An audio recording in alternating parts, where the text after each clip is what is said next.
ஆண்டவருடைய ஆவி என்மேல் உள்ளது, ஏனெனில் அவர் எனக்கு அருள் பொழிவு செய்துள்ளார். ஏழைகளுக்கு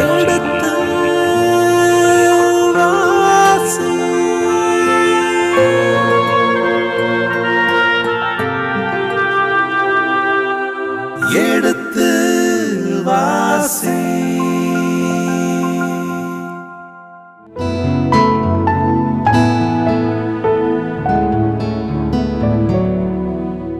இனி இதயங்களே, இப்பொழுது நாம் சாமுவேல் முதல் புத்தகத்தின் 25ஆம் அதிகாரத்துக்குண்டான விவிலிய விளக்கங்களுக்கு செவிமடுக்க இருக்கின்றோம்.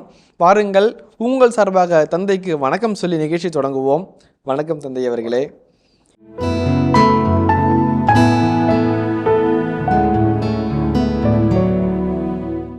தந்தை அவர்களே, 25ஆம் பிரிவை நாம் தொடங்க இருக்கின்றோம். இதுவரை தாவீது ஓடுகிறார், ஓடிக்கொண்டே இருக்கிறார். இனியும் ஓட இருக்கிறாரா, ஓய்வெடுக்க இருக்கிறாரா, கடவுள் அவருக்கு துணையாக யாரை அனுப்பியிருக்கிறார், யாரெல்லாம் இருந்தார்கள், இருக்கப் போகிறார்கள் என்பதையெல்லாம் அறிந்து கொள்ளவும், இதில் சிறப்பான ஒரு பகுதி என்னவாக இருக்கிறது என்பதை அறிந்து கொள்ளவும் நாங்கள் ஆர்வமாக இருக்கிறோம் தந்தை அவர்களே. நன்றி. ஒரு அழகான ஒரு முன்னுரை.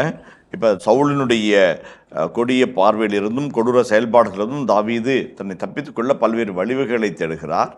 அந்த பகுதி ஏறக்குறைய 24ஆம் அதிகார இறுதியிலே சவுல் தன் நகரத்தை நோக்கி திரும்பியதாகவும் சவுல் பாதுகாப்பான இடத்திற்கு தாவீது திரும்பியதாகவும் அந்த பகுதி வருகிறது. இப்போ 25ஆம் அதிகாரம் எதற்காக இந்த பகுதி, ஏன் இந்த பகுதி, இந்த பகுதியினுடைய நோக்கமும் பயன்பாடும் என்ன என்கின்ற ஒரு கேள்வி நமக்குள்ளாக எழுப்பி நம்ம மத்தியிலே வந்து நிற்கிறது. இந்த 44 வசனங்களை கொண்ட இந்த பகுதியை 2 பகுதிகளாக பிரிக்கிறார்கள். அதுவும் டிஸ்ப்ரொபோர்ஷனேட் வே என்று சொல்லி முதலாவது பகுதி ஒற்றை வசனத்தை ஒரு பக்கத்திலும் 22 44 உள்ள வார்த்தைகளை இன்னொரு பகுதியாக பிரிக்கிறார்கள். பொது வெளித்தில் அப்படிதான் பிரிக்கிறாங்க. சாமுவேலின் இறப்பு என்பது முதல் வசனத்தின் ஒரு பகுதியாகும். 2ஆம் வசனத்திலிருந்து 44 உள்ள வார்த்தைகளை தாவீதும் அபிகாயிலும் என்கின்ற ஒரு பெண்ணோடு நடக்கின்ற நிகழ்வுகளை சுட்டி காட்டுகிற பகுதியாகவும் அமைக்கிறது. அந்த வகையில் பார்க்கும்போது 1 சாமுவேல் 25ஆம் அதிகாரத்தின் முதல் வசனம் ஒரு மாபெரும் சகாப்தத்தின் இறுதியை அது நிறைவு செய்கிறது. அதை நம்ம வாசிப்போம். அதை தொடர்ந்து அவர்களுக்குள்ள அடங்கியிருக்கிற செய்திகளை நம்ம பார்ப்போம். சாமுவேல் இறந்தார். இஸ்ரேல் எல்லாரும் ஒன்று கூடி அவருக்காக துக்கம் கொண்டாடினர். பின்பு அவர்கள் அவரை ராமாவிலுள்ள அவரது இல்லத்தில் அடக்கம் செய்தனர். 2 பகுதி, இந்த ஒரு வருஷத்தில் 2 பகுதி. இஸ்ராயல் மக்கள் சாமுவேலின் இறப்பு, அவர்களுக்காக துக்கம் கொண்டாடிய நிகழ்வுகளை இயல்பாக சொன்னாலும் அதில் அடங்கியிருக்கிற நிறைவான செய்திகள் நமக்கு ஒரு செறிவை தருகிறது. ஒன்று பார்ப்போம். தாவீது ஏறக்குறைய ஒரு பாதுகாப்பான இடத்தை நோக்கி அவர் திரும்பினார் என்று 24ஆம் அதிகாரம் 22ஆம் வசனம் சொல்லுகிறது. அந்த பாதுகாப்பான இடம் என்ன என்பதை பற்றி நாம் யோசிக்கும் போது தாவீது புறப்பட்டு பாரான் பாலின் இடத்திற்கு சென்றார் என்ற வார்த்தையை விவிலியம் சொல்லுகிறது. ஏறக்குறைய தெற்கு பகுதியில் இருக்கிற ஒரு பகுதி, யூதா நாட்டு நிலப்பகுதியை சார்ந்த ஒன்றாகும். அதை போலவே இந்த பகுதியில் நடமாடிக்கொண்டிருக்கிற தாவீதுடைய முக்கியமான ஒரு நிகழ்வு சாமுவேலின் இறப்பு. சாமுவேலின் இறப்பு என்பதை அவள் எளிதாக நம்ம எடுத்துக்கொள்ள முடியாது. ஏனென்றால் சாமுவேல் இஸ்ராயலில் மீட்பு தட்டத்தை ஒரு புதிய அத்தியாயத்தை புரட்டி போட்டவர். இதுகாரும் யோசுவாவின் காலம், அதை தொடர்ந்து நீதித்தலைவர்களின் காலம், அதை தொடர்ந்து நீதித்தலைவர்களுக்கும் இறைவாக்கு புத்தகங்களுக்கும் அதை போல அரசாட்சிக்கும் ஒரு தொடர்பு பாலமாக இருக்கிறவர் சாமுவேல். ஒரு மிகப்பெரிய ஒரு புதுமை மனிதராக பார்க்கப்பட்டார். அப்பழுக்கில்லாத மனிதராக விவிலியம் அவரை படம் காட்டியது. 2 அரசர்கள் ஒரே சமயத்தில் அபிஷேகம் பெற்ற நிலையிலும் யாருக்கு இவர் செவிப்பார் என்பது நன்மையின் பக்கமும் இறை திட்டத்தின் பக்கமும் நின்ற ஒரு நல்ல மனிதரை நாம் காண்கிறோம். அந்த மனிதர் இந்த இடத்துல இறந்தார் என்று சொல்லப்படுகிறது. ஒரே ஒரு 2 வார்த்தைகள், சாமுவேல் இறந்தார். நோய்வாட்டு பிறந்தாரா, வயது முதிர்ந்தாரா, எந்த ஒரு விளக்கம் இல்லாமல் சாமுவேல் இறந்தார் என்று சொல்லுகிறது. சாமுவேலின் இறப்பு மிக முக்கியமான ஒன்றாக இந்த இடத்துல சொல்லப்பட வேண்டும். ஏனென்றால் இஸ்ராயல் எல்லாரும் ஒன்று கூடி அவருக்காக துக்கம் கொண்டாடினார்கள். ஒருவேளை இஸ்ராயல் நாட்டில் இறப்புக்கு கொடுக்கப்படுகிற முக்கியத்துவம் மிக முக்கியமான ஒன்று. தொபியாசு புத்தகம் முழுவதுமே அவருடைய ஆசீர்வாதம் எதை குறித்து வருகிறது? யாரும் அடக்கம் செய்யப்படாத அனாதி இறந்தோரின் உடலை எடுத்து அவர் அடக்கம் செய்வார். அரசனின் ஆணையை மீறியும் அவர் அடக்கம் செய்வார். அதுதான் அவருடைய இது. அதே போல இறைவாக்கு புத்தகங்களிலே எரேமியா 22ஆம் அதிகாரம் மற்றும் வேறொரு இடங்களிலெல்லாம் நல்லடக்கம் செய்யப்படாத நிலை என்பது மிகப்பெரிய ஒரு அவமானமாக கருதப்பட்டது. அதுவும் குறிப்பாக ஒரு கழுதியின் அடக்கம் தான் உனக்கு என்று அரசனை பார்த்து எரேமியா சொல்லுவார். கழுதியின் அடக்கம் என்றால் செத்த கழுதி இழுத்து கொண்டு போவதை போல அவன் எடுத்துக்கொண்டு போவார்கள். அது ஒரு அரசனுக்கு ஒரு சாபமாக கொடுக்கப்பட்டால் எவ்வளவு பெரிய அவமானம் என்பதை அந்த விவிலியம் அழகாய் சுட்டி காட்டுகிறது. நல்லடக்கம் செய் என்று தோபித்து தன் மனைவியை குறித்து மகனிடம் அறிவுரையாக சொல்வதையும் நாம் பார்க்கிறோம். இறந்தோர் நினைவு இஸ்ரவேல் மக்களுடைய மனதிலே நீங்காத நினைவாக இருந்து அவருக்காக போற்றிய நாட்களும் உண்டு. அதே போலவே ஐநூலிலே சொல்லப்பட்டிருக்கிறது, இஸ்ரவேல் மக்கள் பாழும் தேனும் பொழியும் பாழான் நோட்டை நோக்கி நடந்து போகின்ற பொழுது யோசேப்பினுடைய எலும்புகளை அவர்கள் தங்களோடு எடுத்துச் சென்றார்கள் என்றும் விவிலியம் குறிப்பிட்டு காட்டுகிறது. இறந்தோர், இறந்தவர்கள், இறப்பு என்பதெல்லாம் அது ஒரு புனிதமான நிகழ்வாக காட்டப்படுகிறது. ஏன் அண்மை தொன்மை நாடுகளில் கலாச்சாரத்திலும் இது ஒரு முக்கிய நிகழ்வாக இருக்கிறது. இன்றைக்கும் ரோமேருடைய கலாச்சாரத்திலே கல்லறைக்குள்ளாக இருக்கிறவனை கைது செய்யக்கூடாது ஒரு சட்டம் இருந்ததால் தான் நிலத்திற்கடியிலே சுரங்கம் வெட்டி மரித்த கிறிஸ்துவை அடக்கம் செய்து அந்த இடத்தில் திருப்பலி நிறைவேற்றிய கேட்டகுமன்ஸ் என்கின்ற பகுதியும் இன்று வரலாற்றை நாம் வாசிக்க காண்கிறோம். ட்ராய் என்கின்ற அந்த நகரத்தினுடைய பகுதியில் பார்க்கும்போது இறந்து போன தன் மகனுக்கு அந்த தந்தை காட்டுகின்ற அவ்வளவு அந்த இறப்பின் சடங்குகள் அவர் போர்க்களத்தில் அவ்வளமாய் தோற்றாலும் அவனை வெற்றி வீரனாய் காட்டுகிற ஒரு அருமையான காட்சியாக அமைகிறது. இஸ்ரவேல் மக்கள் எல்லாரும் ஒன்றாய் கூடி அவருக்காக துக்கம் கொண்டார்கள். எல்லோராலும் நல்லவர், கெட்டவர், சின்னவர், பெரியவர், படித்தவர், படிக்காவர் எல்லாரும் ஒன்று கூடி அந்த எல்லாரும் என்கிறது கோல் என்கிற அந்த வார்த்தை, இவரைய வார்த்தை ஒட்டுமொத்த இஸ்ரவேல் சமூகமே அவருடைய இறப்புக்காக துக்கம் கொண்டாடியது என்று சொல்லப்பட்டிருக்கிறது. அதனால் ஒரு மனிதனுடைய இறப்பு எல்லோராலும் கொண்டாடப்படுகிறது என்று சொன்னால் அந்த மனிதர் மிகவும் அன்புக்குரியவர், மிகுந்த மதிப்பு வாய்ந்தவர், அதே போல அவருடைய வாழ்வு பயனுள்ள வாழ்வாய் இருந்திருக்கிறது என்பதை பற்றிய செய்தியை அது தாங்கி வருகிறது. அதைத்தான் ஆசிரியர் அதை ஒரு தனி பகுதியாக சொல்லி அவருடைய இறப்பை அடிக்கோடிட்டு இந்த பொது விடயம் குறிப்பிட்டு காட்டுகிறது. அதில் இன்னொரு செய்தி ஒன்று இருக்குது. அதாவது இன்றைக்கும் கூட நெபி சாம்வில் என்று ஒரு இடம் இருக்கிறது. நெபி என்றால் நபி எரிவாக்குனர். சாம்வில் என்று ஒரு பகுதி இருக்கிறது. பல விவிலிய வல்லுநர்கள் சொல்றாங்க அது சாம்வில் அடக்கப்பட்ட இடம் அல்ல என்று சொல்றார்கள். இருந்தாலும் இன்றைக்கு நம்ம இஸ்ரேல் போனாலும் ராமாவில் இருக்கிற ஒரு பகுதியை நெபி சாம்வெல் அவருடைய அடக்கம் செய்யப்பட்ட கல்லறை என்று அடையாளம் காட்டுகிறார்கள். எதுவாக இருந்தாலும் அவர் இன்றைய நாள் வரைக்கும் அவருடைய நினைவை இஸ்ரேல் மக்கள் தங்கள் நினைவை கொண்டிருந்தார்கள். அதிலிருந்து துவங்கும்போது தாவீது புறப்பட்டு பாரான் பாலனிடத்திற்கு சென்றார் என்ற ஒரு வார்த்தை வருகிறது. பாரான் என்பது காதேஷ் பார்னியா வரைக்கும் அந்த பகுதி நீண்டு செல்கிறது. மிகப்பெரிய நிலப்பகுதி. செஃபலா என்று சொல்லப்படுகிற பகுதிக்கு அடுத்து வருகின்ற நிலப்பகுதியாக காட்டப்படுகிறது.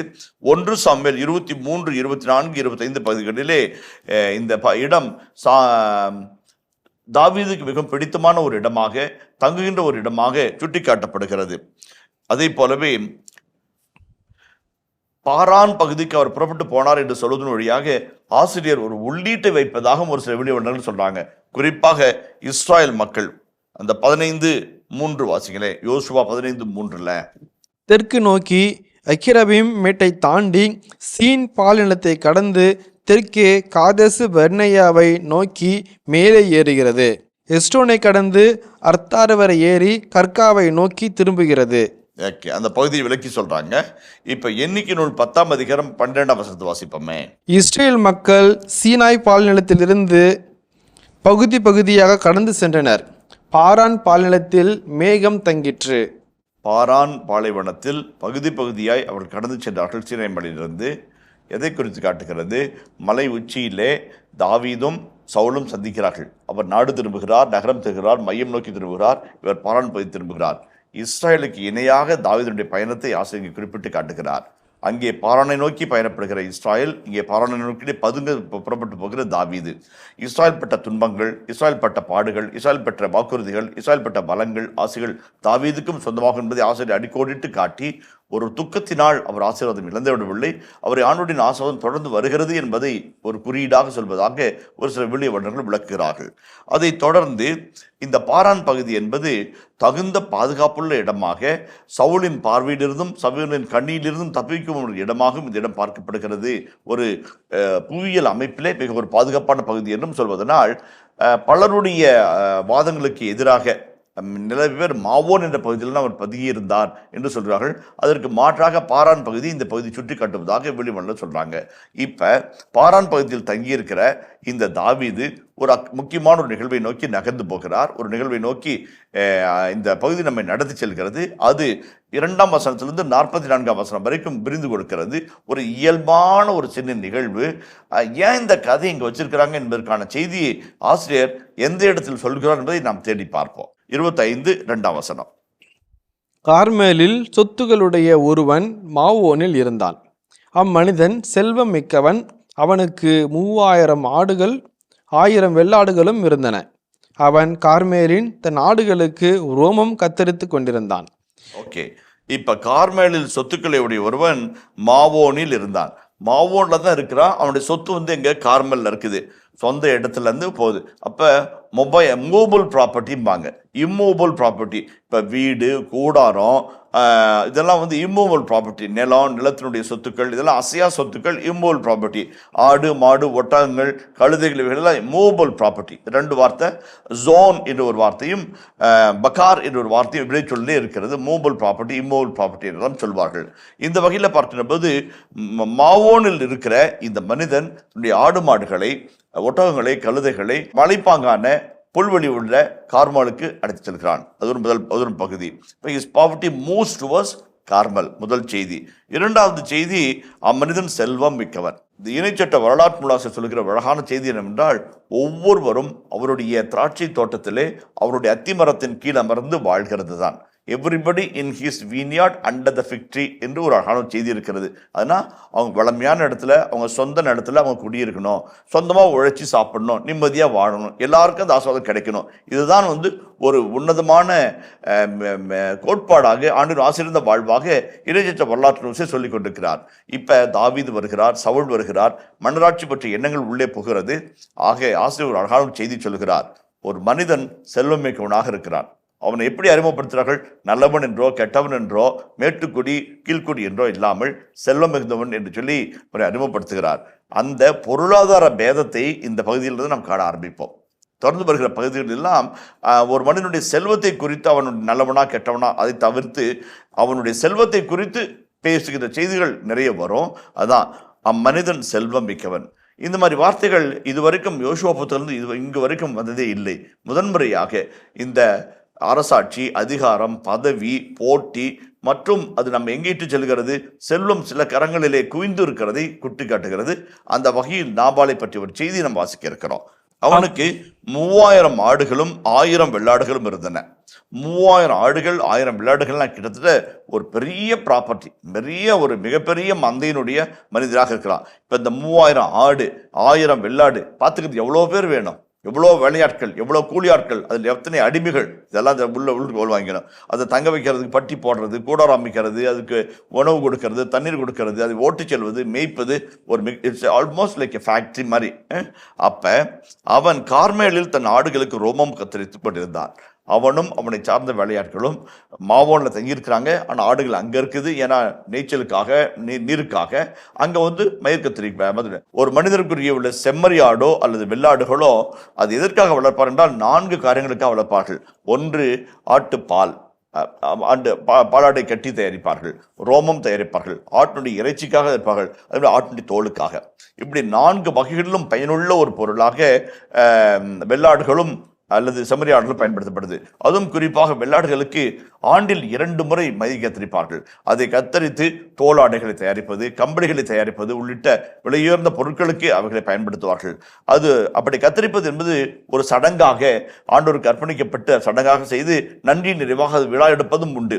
அப்படிப்பட்ட ஒரு சூழலில் தான் அதை ஒரு பண்டிகை நாளாக, மகிழ்ச்சி நாளாக, ஏன்னால் அறுவடை நாள் இல்லைங்களா? எப்படி விவசாயத்தில் நம்ம வந்து பார்லியும் கோதுமையும் அறுவடை செய்வதற்கு மகிழ்ச்சி போல இந்த மயிர் கத்தரிப்பு நிகழ்வும் ஒரு மகிழ்ச்சி நாளாக, ஒரு ஃபெஸ்டிவ் சீசனாக கருதப்படுகிறது. அந்த வகையில் பார்க்கின்ற பொழுது அந்த ஒரு நிகழ்வில் அம்மனிதன் பெயர் நாபால் என்று வார்த்தை வருகிறது. அந்த மனிதரின் பெயர் நாபால். இப்போ NBL இந்த 3 மெய்யெழுத்துக்கள் தான் அவருடைய பெயருடைய ரூட் வேர்டு என்று சொல்வார்கள். NBL என்ற நாபால் என்று நம்ம விவரங்களில் வாசிக்கிறோம். இந்த NBL அல்லது நாபால் என்ற வார்த்தைக்கு என்ன அர்த்தம் அப்படின்னாக்க முட்டாள் என்ற அர்த்தம். யாராவது முட்டாள்னு பேர் வைப்பாங்களா அப்படின்னு சொல்லி யோசிக்கும் போது, ஏன் இதை வந்து ஆசிரியர் நாபால் என்று அழைக்கிறார் என்று சொன்னால், இவன் செயல்பாடுகளும் இவன் பெற்றிருக்கிற செல்வத்துக்கும் சம்பந்தம் இல்லாமல் இருக்கிறது. அவனுடைய பேச்சும் அவனுடைய நடவடிக்கைகளும் அவனுடைய அந்தஸ்துக்கு ஏற்றதால் போல் எரியவில்லை என்பதனால் ஒரு குறியீடாக அவனை நாபால் என்று வைத்திருக்கிறார்கள் என்று ஒரு சிலர் சொல்லுகிறார்கள். நான் வந்து நார்த் ஈஸ்டில் அசாமே ஷில்லாங் பகுதிகளிலே கோடைமுறைகளிலே சில சமயங்களிலே இந்த மிஷன் எக்ஸ்பீரியன்ஸாக போவது உண்டு. அந்த சமயத்தில் அந்த பகுதியில் இருக்கிற பழங்குடி மக்கள் தங்கள் பிள்ளைகளுக்கு ஆங்கில பேர்களை வைக்க வேண்டும் என்பதற்காக கண்ணுக்கு தெரிஞ்ச காது கேட்ட ஆங்கில பேர்லாம் வைப்பாங்க. ஒரு பொண்ணுக்கு மெடிக்கல்னு பேர் வச்சிருந்தாங்க, இன்னொரு பிள்ளைக்கு சோப்பு என்று பேர் வச்சிருந்தார்கள். இதெல்லாம் அவங்க பிள்ளைகளுக்கு வச்சு கூப்பிட்ற பேருங்க. ஏன்னா இந்த இங்கிலீஷ் பேராக அவங்களுக்கு தெரிஞ்சது. அவங்களுக்கு என்ன கூப்பிட்றோம் எது கூப்பிட தெரியாது, ஆனால் இங்கிலீஷில் பேர் வச்சுக்கிறேன் பிள்ளைக்கு என்கிற ஒரு பெருமிதத்தை அவளை பார்த்தேன். நான் எதுவும் சொல்லலாம், அவங்க சிரிச்சிக்கல, அவன் மனசுக்குள்ளே சிரிச்சுக்கிட்டு ஓகே ஓகே அப்படின்னு சொல்லிட்டு சந்தோஷமாக அப்ரிஷியேட் பண்ணுவான். இப்போ ஆசிரியர் சொல்லும்போது அவன் மிகுந்த செல்வம் மிகுந்தவன் ஒரு வார்த்தை சொல்கிறாரு. 3000 ஆடுகள் 1000 வெள்ளாடுகள். ஓ அப்படிங்கல அவன் பேர் முட்டாள் அப்படின்னா அடா என்னடா ஒரு கான்ட்ராஸ்டை உருவாக்குறாரு. ஒரு செயற்கையான ஒரு கான்ட்ராஸ்டை உருவாக்கி இதில் எது இருக்க போது கவனிப்போம் என்கின்ற ஒரு நம்முடைய அட்டென்ஷன் இழுக்கிறார் இல்லைங்களா. அது அடுத்த வாசிப்போமே. அம்மனிதனின் பெயர் நாபால், அவன் மனைவியின் பெயர் அபிகாயில். அப்பெண் மிகுந்த அறிவும் அழகும் வாய்ந்தவள். ஓகே, இப்போ பாருங்க, முட்டாள்னு பேர் சொல்லிட்டு அந்த பொண்ணுக்கு வந்து அவள் பெயர் அபிகாயில். அபிகாயில் என்பதற்கு அபி என்றால் மை ஃபாதர், என்னுடைய தந்தை. காயில் என்றால் மகிழ்ச்சி, என் தந்தையின் மகிழ்ச்சி, என் தந்தையின் பெருமை என்ற பொருளிலே அந்த பெண்ணுடைய பெயர் இருக்குது. அபிகாயில் என்று பெயர் வைத்திருக்கிறார்கள். அவள் மிகுந்த அறிவும் அழகும் வாய்ந்தவள். இப்ரேய மொழியில் வந்து மிகுந்த அறிவு என்பதற்கு she's an intelligent and beautiful என்று இரு வார்த்தைகளை பயன்படுத்துவார்கள். நாபோன் என்றால் இன்டெலிஜென்ட் என்று சொல்வார்கள். நாபோன் என்று சொன்னால் இன்டெலிஜென்ட். நாபால் நாபோன் அந்த வார்த்தையிலே விளையாடுறாரு. அவன் நாபாலு, இவன் நாபான்னு. அப்போ இவள் அறிவு மிகுந்தவள், அதே போல் அழகு மிகுந்தவள், அந்த ஒரு வார்த்தையும் பயன்படுத்துகிறாரு. அப்போ அந்த இடத்துல ஒரு ஆசிரியர் வந்து நம்முடைய கவனத்தை ஈர்க்கிறார், பெயர்களிலே ஒரு பயணத்தை ஈர்க்கிறார். அதை தொடர்ந்து வாசனை பண்ணுங்களே. அவள் கணவனோ முரடனும் இழிந்தவனுமாயிருந்தான், அவன் ஒரு காலேபியன். ஓகே, இப்போ வந்து ஆடுகளின் மயிர் கத்திரிப்பு என்பது இளவேநீர் காலத்திலும் இலையுதிர் காலத்திலும் நடக்கும். அப்படிப்பட்ட ஒரு காலத்தை ஒரு கொண்டாட்டமாக வைப்பார்கள். அந்த கொண்டாட்டத்தின் மத்தியில் இரு மனிதர்களை அவர் அறிமுகம் செய்கிறார். ஒன்று அபிகாயில், மற்றொன்று நாபால். நாபால் இழிந்தவனும் முரடனுமா இருந்தான். ஹார்டு, கஷே என்ற வார்த்தையை பயன்படுத்துகிறார். கஷே என்ற வார்த்தைக்கு டிஃபிகல்ட் அந்த ஹார்ட் என்று ஆங்கிலத்தில் மொழிபெயர்ப்பாங்க.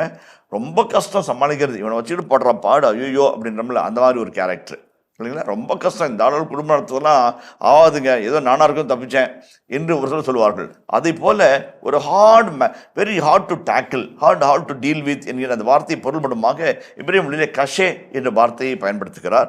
அதே போல அவன் முரடன் என்பதற்கு அந்த முரடன் என்பதற்கு தீய குணம் படைத்தவன், எளிதில் அடுத்தவரை தாக்குகிறவன், எளிதில் அடுத்தவருக்கு காயம் வருவிக்கிறவன், எளிதில் அடுத்தவரை வருத்தப்பட செய்கிறவன் என்ற பொருளிலே மற்றும் கஷே என்ற வார்த்தையை பயன்படுத்துகிற ஆசிரியர் அபிகாயிலை பற்றி ஆசிரியர் சொல்லும் போது 2 அழகான வார்த்தைகளை அவர் பயன்படுத்துகிறார்.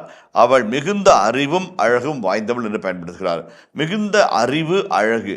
அழகு என்பதற்கு யாஃபா என்ற வார்த்தையை பயன்படுத்துகிற ஆசிரியர், பெண்பால் அடைமொழியை பயன்படுத்துகிற ஆசிரியர் எப்படி அழகு என்பென்றால் பார்வைக்கு இனிமையாக வடிவாக இருக்கிற ஒரு அருமையான ஒரு பெண்ணைத்தான் அழகு மிகுந்தவள் என்று சொல்வார்கள்.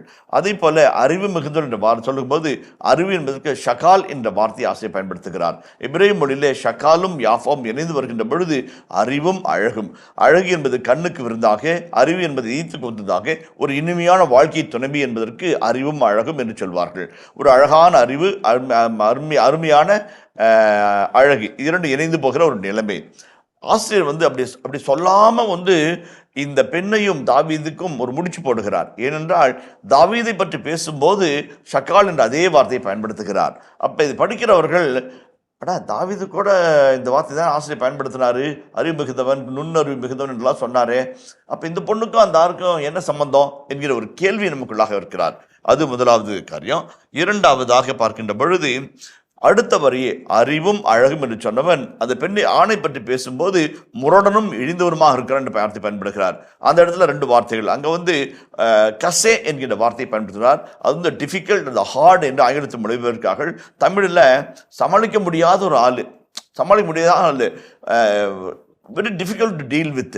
நம்ம வந்து அவரை வந்து வச்சு சமாளிக்கிறது வந்து ரொம்ப கஷ்டம் என்கின்ற ஒரு எண்ணத்தை உருவாக்குறது. முரடன் என்ற வார்த்தை என்ற வார்த்தையை பயன்படுத்துகிறார். அந்த முரடன் என்பது எதை குறித்து காட்டுகிறது? யாரையும் எளிதில் சொல்லால், வார்த்தையால், நம்முடைய உடல் மொழியால் காயப்படுத்துகிற மனிதராக புரோடன் என்று சொல்கிறார். அந்த 2 வார்த்தைகளை பயன்படுத்தும் போது நமக்குள்ளாக அந்த எண்ணங்கள் நமக்குள்ளாக வருகிறது. இதை அடுத்து வரும்போது அவன் ஒரு காலேபியன் என்ற வார்த்தையை ஆசிரியர் பயன்படுத்துகிறார். நாபால் முட்டாள் என்ற பெயர் தாங்கி இருக்கிற அந்த மனிதன் காலேபியன் என்று சொல்வதன் மூலமாக காலேபியர்களுக்கும் தாவீதுக்கும் உள்ள நெருங்கிய தொடர்பை ஆசிரியர் உறுதிப்படுத்துகிறார். இத்தனைக்கும் இந்த காலேபு இனத்தை சார்ந்தவர்கள் இஸ்ராயல் மக்களோடு, குறிப்பாக யூத மக்களோடு, யூதாவின் குலத்தோடு மிகுந்த நெருங்கிய தொடர்பு கொண்டவர்கள். 23ஆம் அதிகாரம் 5ஆம் வசனத்தை வாசிப்போமே. 23:5.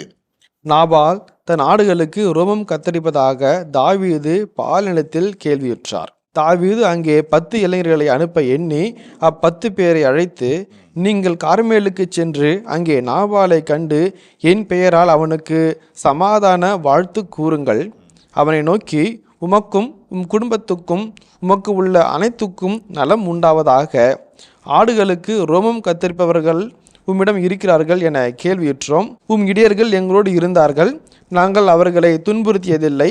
கார்மேலில் அவர்கள் இருந்த காலமெல்லாம் எதையும் இழக்கவும் இல்லை.